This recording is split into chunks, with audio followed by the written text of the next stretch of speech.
ಸಿದ್ದರಾಮಯ್ಯವರೇ 5 ವರ್ಷಗಳ ಕಾಲ ಮುಖ್ಯಮಂತ್ರಿಯಾಗಿ ಮುಂದುವರಿತಾರೆ ಅಂತ ಹೇಳಿ ಯತೀಂದ್ರ ಸಿದ್ದರಾಮಯ್ಯ ಮತ್ತೊಮ್ಮೆ ಪುನರುಚ್ಚಾರ ಮಾಡಿದ್ರು. ನೆನ್ನೆ ಆ ಹೇಳಿಕೆಯ ನಂತರದಲ್ಲಿ ಕಾಂಗ್ರೆಸ್ನಲ್ಲಿ ನಾನಾ ರೀತಿಯ ಚರ್ಚೆಗಳು ನಡೆದವು. ಯಾವುದೇ ರೀತಿಯ ಪ್ರತಿಕ್ರಿಯೆ ಕೊಡೋದಿಲ್ಲ ಅಂತ ಹೇಳಿ ಯತೀಂದ್ರ ಹೇಳಿದ್ದಾರೆ. ನಾನು ಏನು ಹೇಳಬೇಕು ಎಲ್ಲವನ್ನ ನಿನ್ನೆ ಹೇಳಿದ್ದೇನೆ ಅಂತ ಯತೀಂದ್ರ ಪುನರುಚ್ಚಾರ ಮಾಡಿದ್ದಾರೆ.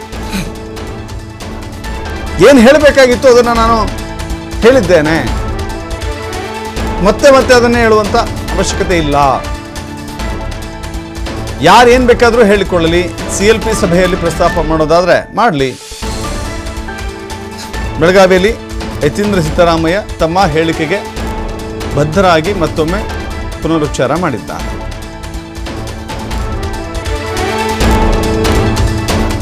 ಏನು ಗೊಂದಲ ಇಲ್ಲ, ಹೈಕಮಾಂಡ್ ಅವರು ಏನು ಸೂಚನೆ ಕೊಟ್ಟಿಲ್ಲ ಬದಲಾಗಬೇಕು ಅಂತ ಹೇಳಿ. ಆ ಥರ ಇದ್ದರೆ ಕರೆದು ಮಾತನಾಡ್ತಾರೆ. ಈಗ ಕೆಲವರು ಹೇಳಿದ್ದಾರೆ DK ಶಿವಕುಮಾರ್ ಅವ್ರನ್ನ ಮುಖ್ಯಮಂತ್ರಿಗಳನ್ನ ಮಾಡಬೇಕು ಅಂತ ಹೇಳಿ. ಬಟ್ ಅವರು ಹೇಳಿದ್ದಾರೆ, ಹೈಕಮಾಂಡ್ ಅವರು ಏನು ಹೇಳ್ತಾರೆ ಅದ್ರ ಪರವಾಗಿ ಕೇಳ್ತೀವಿ ಅಂತ. ಸೊ ಹೈಕಮಾಂಡ್ ಅವರು ಇಬ್ಬರನ್ನೂ ಕರೆದು ಮಾತನಾಡಿಸ್ತೀವಿ ಅಂತ ಹೇಳಿದ್ದಾರೆ. ಸೊ ಅಲ್ಲಿ ತನಕ ಯಾವುದೇ ಗೊಂದಲ ಆಗಬಾರ್ದು. ನಾನು ಈಗಾಗಲೇ ಒಂದ್ಸರಿ ಹೇಳಿದ್ದೀನಿ, ನಮ್ಮ ಪಕ್ಷದಲ್ಲಿ ಯಾರು ಮುಖ್ಯಮಂತ್ರಿ ಆಗಬೇಕು ಅಂತ ಅನ್ನೋದನ್ನ ತೀರ್ಮಾನ ಮಾಡಬೇಕು ನಮ್ಮ ಪಕ್ಷದವರು. ಸೊ ಹೊರಗಿನವ್ರಿಗೆ ಯಾರಿಗೂ ಕೂಡ ಅದ್ರ ಬಗ್ಗೆ ಕಾಮೆಂಟ್ ಮಾಡೋಕ್ಕೆ ಅಧಿಕಾರ ಇಲ್ಲ. ನಾವು ಕೂಡ ಅದಕ್ಕೆ ಪ್ರತಿಕ್ರಿಯೆ ಮಾಡಬೇಕಾಗಿದೆ. ಗೊತ್ತಿಲ್ಲ, ನಾನು ಕೇಳಿಲ್ಲ. ಬಟ್ ಡೆಲ್ಲಿಗೆ ಹೋದ್ಮೇಲೆ ನಾನು ಮಾತಾಡ್ಸಕ್ಕೆ ಹೋಗಿಲ್ಲ, ಬೆಳಗ್ಗೆಯಿಂದ ಸಿಕ್ಕೂ ಇಲ್ಲ ಕೂಡ ಅವರು. ಸೊ ಅಲ್ಲ, ಪ್ರತಿ ಬಾರಿ ಪ್ರತಿಯೊಬ್ರು ಏನಾದ್ರು ಹೇಳೋದಕ್ಕೆಲ್ಲ ನಾ ಪ್ರತಿಕ್ರಿಯೆ ಮಾಡ್ಕೊಂಡು ಕೂತ್ಕೊಳ್ಳೋದಕ್ಕಾಗಲ್ಲ. ನಾನು ಏನ್ ಹೇಳ್ಬೇಕು ಅಂತ ಹೇಳಾಗಿದೆ. ಏನಾದ್ರು ಯಾರು ಏನಾದ್ರು ಹೇಳಿ, ಯಾರು ಏನಾದ್ರು ಹೇಳಿ, ನಾನು ಹೇಳ್ಬೇಕಾಗಿ ನಾನು ಹೇಳಾಗಿದೆ. ಮತ್ತಿನ್ಯಾರಿಗೂ ಪ್ರತಿಕ್ರಿಯೆ ಕೊಡೋದಿಲ್ಲ. CLP ನಾವು ಇದನ್ನ ಪ್ರಸ್ತಾಪ ಮಾಡ್ತೀವಿ, ಯಾರಾದ್ರೂ ಅಷ್ಟೇ MLC ಗಳ ಮಾತಿಗೆ ಯಾಕೆ ಇಷ್ಟೊಂದು ಗಂಭೀರವಾಗಿ ತಗೋಬೇಕು ಅಂತ ಅವ್ರು ಹೇಳ್ತಿರೋದು. ಆಯ್ತು, ಮಾತಾಡ್ಲಿ ಬಿಡಿ.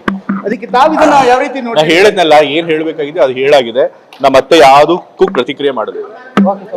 Thank you.